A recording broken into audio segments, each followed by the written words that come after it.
On n'enchaîne pas la parole de Dieu. 2 Timothée 2, 9.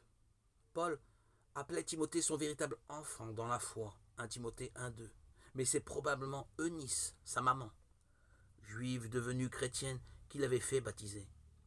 Il est nommé très souvent dans les Actes des Apôtres et dans les lettres de Paul, dont il fut l'un des plus proches collaborateurs. Leur rencontre date peut-être du premier voyage missionnaire de Paul et Barnabé en Asie mineure, la Turquie actuelle.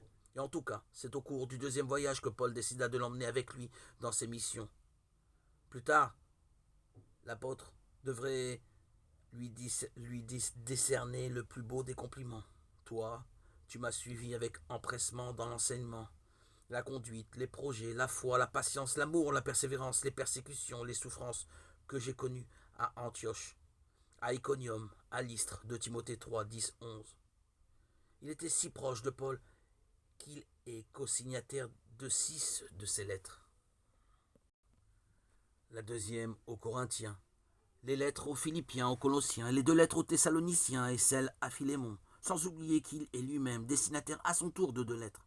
À travers celle-ci, on devine que Timothée exerça une mission importante, peut-être à Éphèse. Paul lui rappelle l'investiture qu'il a reçue du collège des anciens par une intervention prophétique accompagnée de l'imposition des mains. 1 Timothée 4, 14. Très peu avant son exécution, Paul écrit à son fils spirituel son grand désir de le revoir avant de mourir. Pour moi, voici que je suis déjà offert en libation, et le temps de mon départ est arrivé.